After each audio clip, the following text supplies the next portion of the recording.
Treta arrestuar për vrasjen e gjyqtarit Astrid Kalaja në pranga autorit Xhaxhai i tij dhe roja i sigurisë, gjykata e apelit daton në rreth e pezullojnë në punë. Këshilli i Lartë Gjyqësor publikon shkresat drejtuar Ministrisë së Brendshme që në vitin 2023 ishte kërkuar shtimi i punonjësve të policisë në gjykata. Partia Socialiste mbledh sot kryesinë, pritet finalizimi i kandidaturave për zgjedhje. Tirana dhe 3 bashki kanë tashmë emrat në dilemë Tepelena dhe Vlora. Kuqezint ka nisur stërvitjen për duelin ndaj Serbisë që do luhet në Leskovac. Silvinjo kërkon fitore në rast dështimi, trajneri do largohet nga Shqipëria.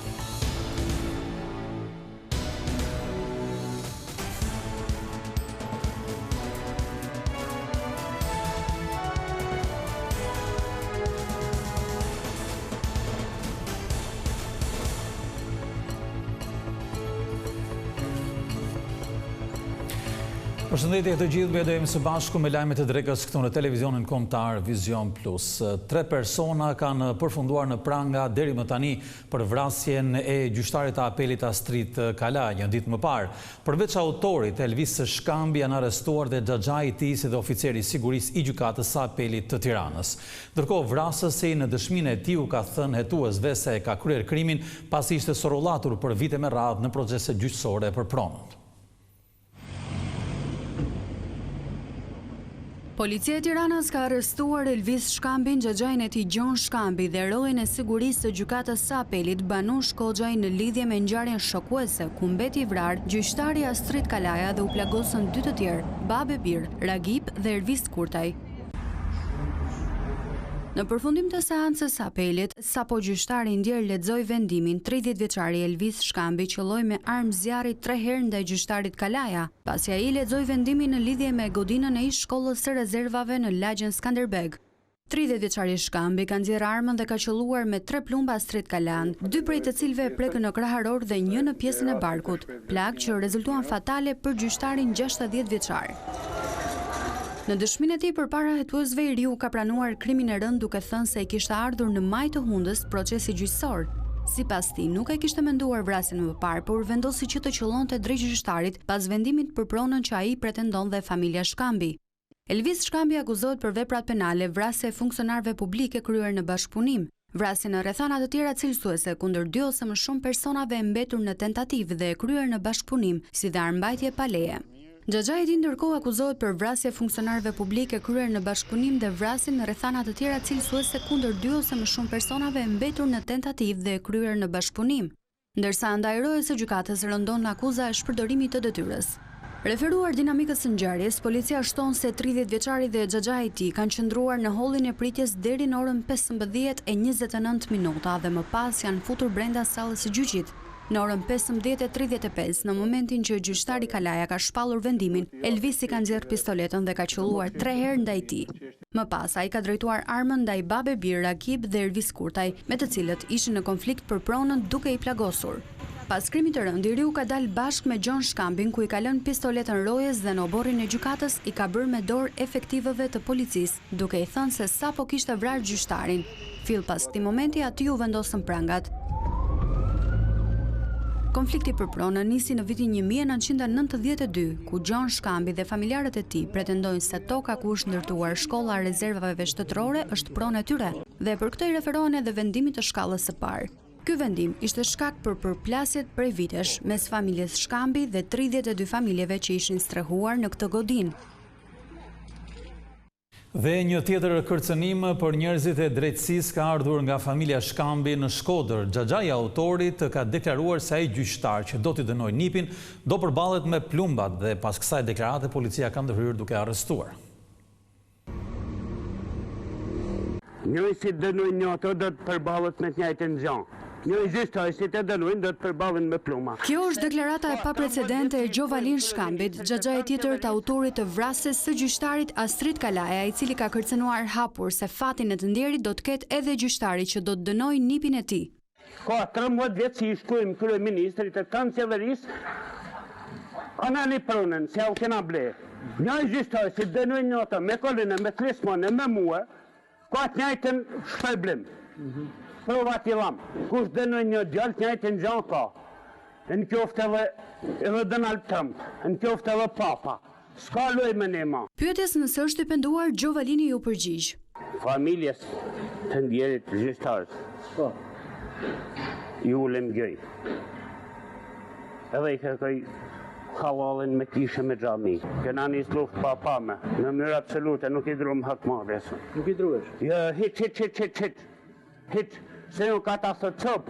Kush dënojnë e djallë gjykot me plumën sa zyzit më 150.000 mi prap.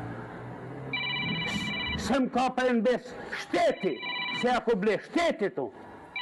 S'ka gjyqtarë si e dëno.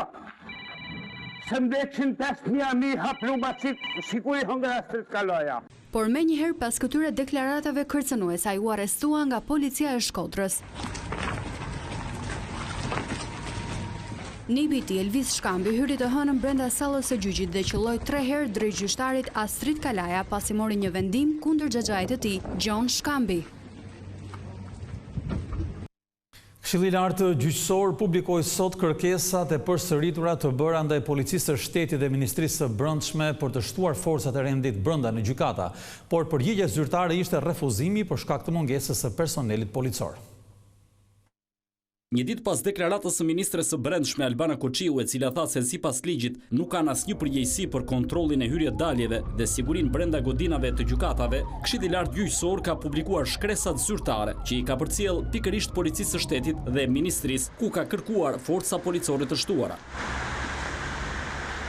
Në reagimin e ashpër kundër policisë, KLG ka bërë të ditur edhe një vendim të qeverisë në vitin 2010, në kohën kur ekzekutivi drejtohej nga Sali Berisha. Këshilli I Ministrave në atë kohë vendosi që të gjitha gjykatat në vend të ruhen me forca policie për të garantuar rendin dhe qetësinë brenda sallave të gjyqit. Ndërkohë, pas ndryshimeve të këtij vendimi, KLG ngriti alarmin për mungesën e sigurisë në gjykata dhe në vitin 2023 I dërgoi një shkresë zyrtare policisë ku shprehej se vendosja e vetëm një polici në derën e jashtme të gjykatës nuk shërben për asgjë. Nisur nga informacioni I ardhur nga gjykatat, Këshilli I Lartë Gjyqësor informon se në të gjitha gjykatat e Republikës së Shqipërisë, Policia e Shtetit ofron shërbimin e saj vetëm me një punonjës, I cili aktualisht qëndron në një prej hyrjeve të gjykatës, asaj ku hyn dhe del publiku dhe palët në procese. Ky punonjës nuk ofron asnjë shërbim në ambientet e brendshme të gjykatës dhe aq më pak në sallat ku zhvillohen proceset gjyqësore. Ndërkohë, përgjigjja e Policisë së Shtetit ishte e prerë.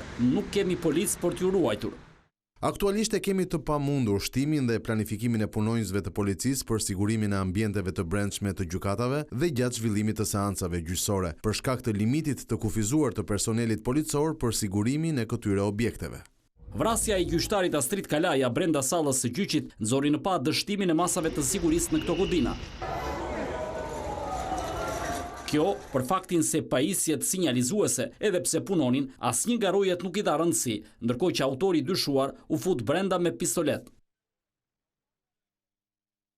Dhe një ditë pas masakrës që tronditi sistemin e drejtësisë në Shqipëri, ku vra gjyqtare Astrid Kalaja, gjykata apelit në kryeqytet ka pezulluar të gjitha seancat gjyqësore të parashikuara për ditën e sotme. Është bërë me dije se do të hidhet shorti vetëm për 12 masa sigurie në mbarim të afatit. Shumica e seancave kishin të shënuar emrin e gjyqtarit që u vra në krye të detyrës në ambientet e brendshme të gjykatës në një shpallje të vendimit për një konflikt pronësie. Ndërkohë, edhe gjykatat të tjera në rrethe kanë marrë të njëjtin vendim duke pezulluar punën e tyre.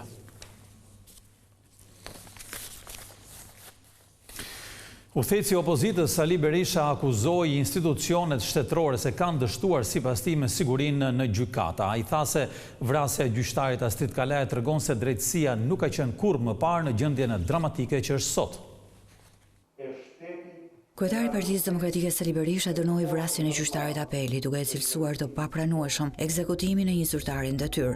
Por në komunikimin me gazetarët, lideri I opozitës Sali Berisha vuri në pa 2 element, për të cilat sipas tij qeveria është përgjegjëse.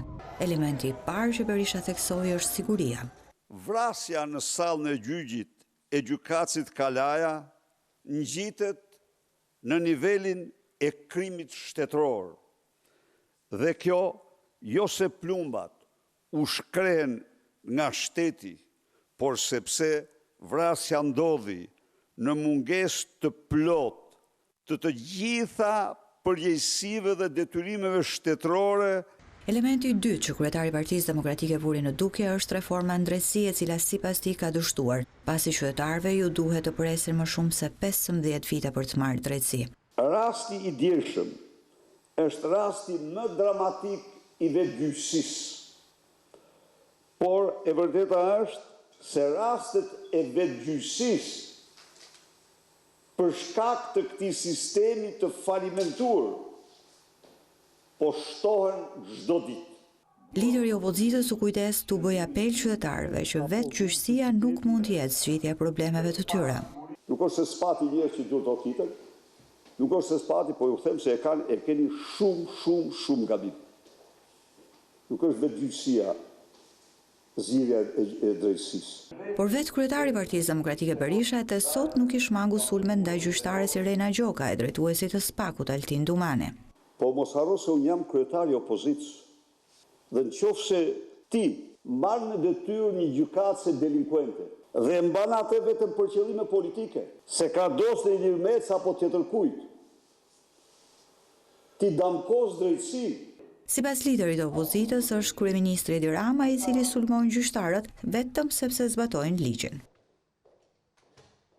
Deputetët në komisionet parlamentare ndëruan sot gjyqtarin Astrid Kala që u vra në krye të detyrës. Ata mbajtën 1 minutë heshtje, ndërsa kërkuan më shumë siguri në institucione. Puna e komisioneve parlamentare këtë të martë nisi me 1 minutë heshtje. Ngjarja tronditse në gjykatën e apelit, ku gjyqtari Astrid Kalaja u qellua për vdekje gjatë seancës, nuk u la jashtë vëmendjes së Komisionit të Drejtave të Njerëzit, ndonse në fokus të mbledhjes ishte raportimi vjetor i avokatit të popullit. Ishte pikërisht kryetaria e këtij institucioni Erinda Ballanca, e cila kërkoi më shumë kushte dhe siguri për institucionet në mënyrë që të shmangen fatkeqësitë. I pafuqishëm në një farë mënyre, sepse sado që ne kemi ngritur zërin në lidhje me problematikat që ka sistemi gjyqësor, edhe në Komisionin e Ligjeve dhe në raportet e avokatit të popullit, edhe në vlerësimet që avokati i popullit ka bërë në këto 8 vite për ecurinë e reformës në drejtësi, ne nuk ja kemi dalë që tu jemi pranë gjyqtarëve.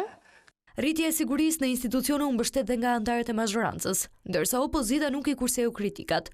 Të pa ndodhura, nuk ka ndodhur as mafia në Itali, nuk ka guxuar t'i vras, ka vrarë gjyqtarë dhe prokuror për shkak detyrës, por nuk ka guxuar t'i vrasi në sallën e gjyqit. Dhe ky është realiteti i Shqipërisë në vitin 2025. Gjyqtari i apelit Astrid Kalaja u vra në sallën e gjyqit sapo dha vendimin për një çështje pronësie që kishte mbetur pas zgjidhje për shumë vite në dyert e gjykatave. Shohim zhvillime të tjera nga politika këtë radhë. Kryesia e Partisë Socialiste do finalizoj pas ditën e sotme listën e plotë të kandidatëve që do garojnë në zgjedhjet e pjesëme lokale të 9 nëndorit. Në stelinë e PS-s në orën 18 do mblidhen strukturat të cilat do të konfirmojnë garuesit e bashkive të Vlorës, Beratit, Tepelenës, Matit dhe Cerrikut, pasi Tirana tashmë është konfirmuar me Ogerta Manastirliun. Burime për Vizion Plus bëjnë me dije se në Berat do kandidojë Ervin Ceca, kryetari komanduar i cili ka drejtuar bashkinë që pas dorëheqjes së Ervin Demos.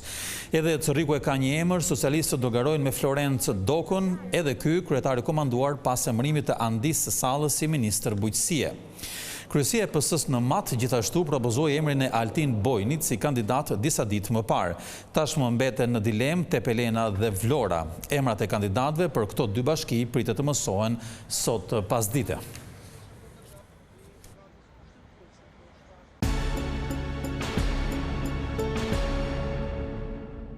Psikologët shprehin shqetësimin e tyre për rritjen e numrit të vetvrasjeve tek adoleshentët. Ata këshillojnë prindrit të mos neglizhojnë asnjë simptom që tregon në shfaqjet e problemeve të shëndetit mendor. Rritja e rasteve të vetvrasjeve tek adoleshentët po kthehen në një këmbën alarmi për shoqërinë. Specialistët e shëndetit mendor thonë se ky fenomen vazhdimisht në rritje vjen si rezultat i disa faktorëve. Zakonisht nuk është vetëm një element i cili ose një faktor i cili mund ta shtyjë një adoleshent drejt mendimeve vetvrasëse. Se zakonisht është një kombinim faktorësh.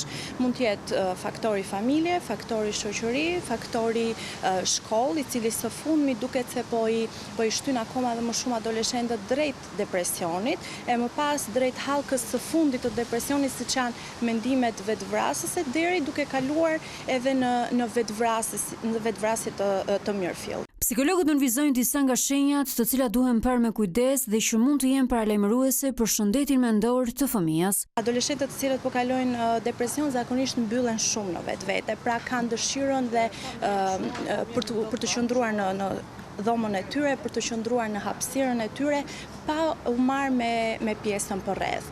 Mund të kemi me çrregullime të mëdha të gjumit, pra ose gjumi i tepërt ose gjumi i pakët, ose episode të shkurtra të ndërprera të gjumit. Mund të kemi mungesë oreksi, shumë adoleshentë refuzojnë edhe ushqimin. Madje ka dhe adoleshentë të cilët refuzojnë të kryejnë dhe ato aktivitete që i jepnin më përpara kënaqësi dhe tashmë zgjedhin thjesht mos të bëjnë asgjë dhe të heqin dorë nga çdo gjë.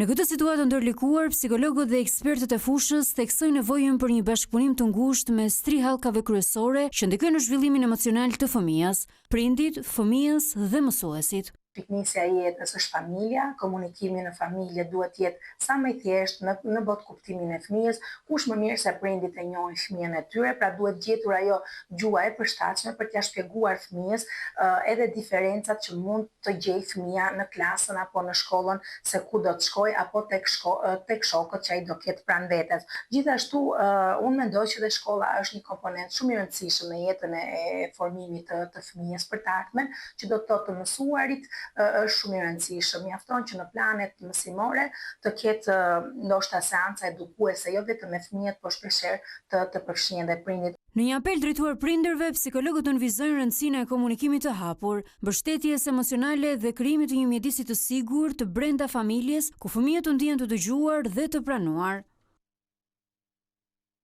Të gjithë ata që duan të kryejnë transakcione në euro, qofshin individ apo dhe biznese, nga sot mund ta bëjnë këtë me një kosto më të ulët.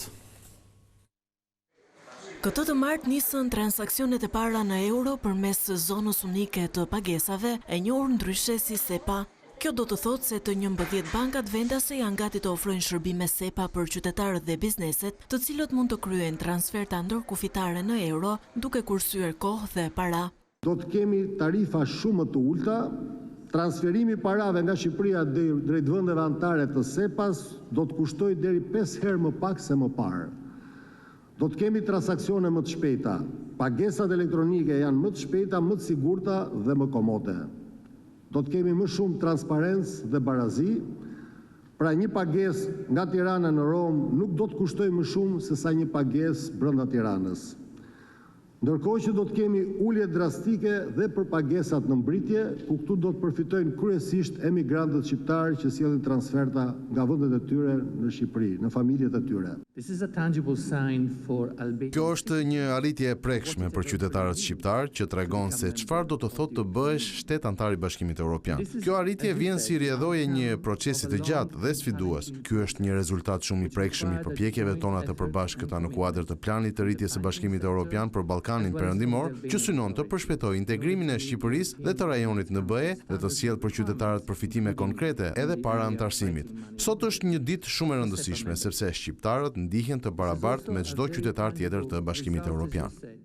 Ndërsa kryeministri Edi Rama përmes një reagimi në rrjetet sociale përshëndeti këtë hap të Shqipërisë, duke theksuar se tashmë transfertat në euro me vendet e Bashkimit Evropian do të kryhen me të njëjtat rregulla si në BE. Përmes SEPA-s, për vlera transaksionesh deri në 100.000 euro që kryhen në rrugë elektronike, tavani i komisionit nuk mund të jetë më shumë se 0.01% e shumës, pra 1 deri në 10 euro.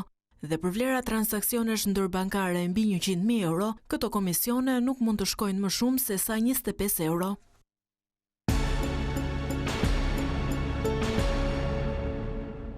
Edicioni i 5 i panairit të librit në Bookland vjen me mjaft të botime të reja. Lexuesit mund të përfitojnë nga ofertat e shumta duke vizituar stendat e shtëpive botuese deri në datën 13 tetor në galerinë ETC. Në Bookland ka mbërritur panairi i librit duke kthyer librarinë në një stacion të domosdoshëm për të gjithë dashamirësit e letërsisë, mes larmishmërisë të titujve të rinj, ofertave të shumta si dhe atmosferës së ngrohtë, lexuesi këtu do të gjejë gjithçka. Që prej hapjes së saj në vitin 2020, Bookland ka arritur të krijojë një komunitet të gjerë lexuesish besnik. Me një gamë të pasur librash, nga letërsia artistike te librat motivues, filozofik dhe ato për fëmijë, ky oazë i librit është bërë një ndër destinacionet më të vizituara. edhe këtë vit synimi është i qartë, të afroj sa më shumë publikun me librin dhe ta kthej leximin në një përvojë të përditshme. Çdo vit ne jemi prezent me uljet tona dhe vjeshta tashmë është kthyer edhe në periudhën më të bukur të vitit, duke ofruar ulje që nga botime që kanë qenë më të hershme, por edhe tek ata që janë në risi dhe botime të reja. Jemi përpjekur që të përzgjedhim sa më shumë tituj, duke përfshirë gjithë familjen, duke filluar që nga të vegjëlit e deri tek të rriturit. Përfaqësues të Bookland vlerësojnë faktin që nga muaj në muaj interesi për librin është në rritje, veçanërisht nga të rinjt.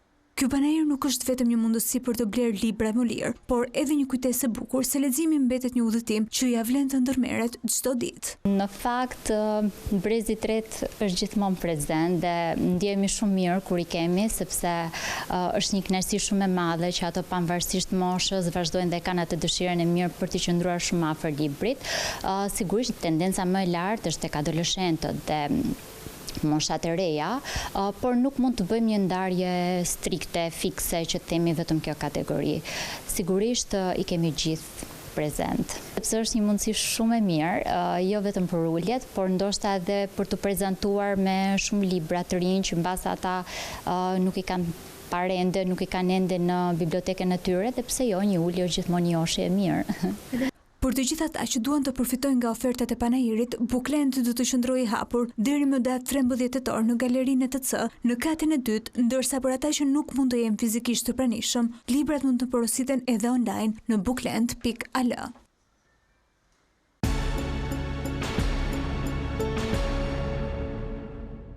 Kuqezin të postërviten për ndeshjen më të rëndësishme të kualifikuesve të botërorit. Kombëtarja shqiptare kërkon fitoren tashmë ndaj Serbisë në Leskovac.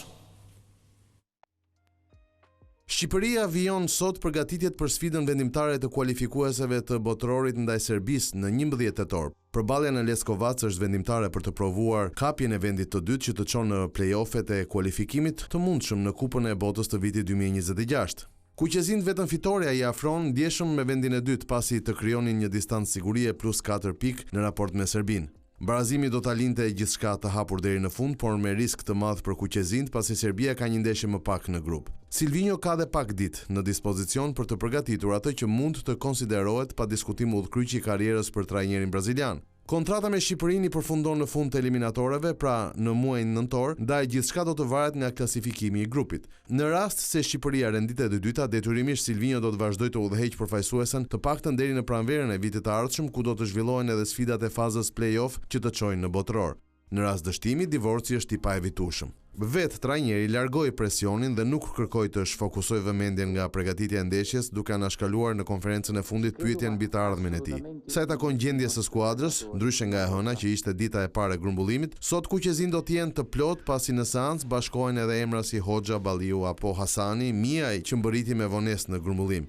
Tani më, me organik të plot, Silvinho dhe ndihmësit e tij do të fokusohen tek formacioni dhe aspekti tekniko-taktik. Serbia është një kundërshtar që tashmë e njohim pas barazimit pak muaj më parë në Tiranë. Me interes është të shihet se çfarë do të ndryshojë Silvinho në raport me duelin e parë. Fillimisht, numri 1 i stolit do të shohë nga afër gjendjen sportive të secilit futbollist për të përcaktuar më pas të besuarit e formacionit kryesor. Megjithatë, duke pasur tashmë eksperiencë të konsiderueshme me Shqipërinë, ajo që i njihet si detaj punës së trajnerit është se Silvinho është fanatik i skemave dhe i emrave, ndaj dhe shpesh trajneri është i lexueshëm kur vjen puna tek 11 që e parë. Përballja ndaj Serbisë do të luhet të shtunën në orën 20:45 në Leskovac, stadiumi i vogël ku 20% e tribunave do të jenë të mbyllura pasi Federata Serbe u dënua për incidentet e përsëritura me Andorën dhe pastaj me Anglinë në shtator. Dhe këtu kemi përfunduar me lajmet tona të dregës. Faleminderit dhe miru takofshim.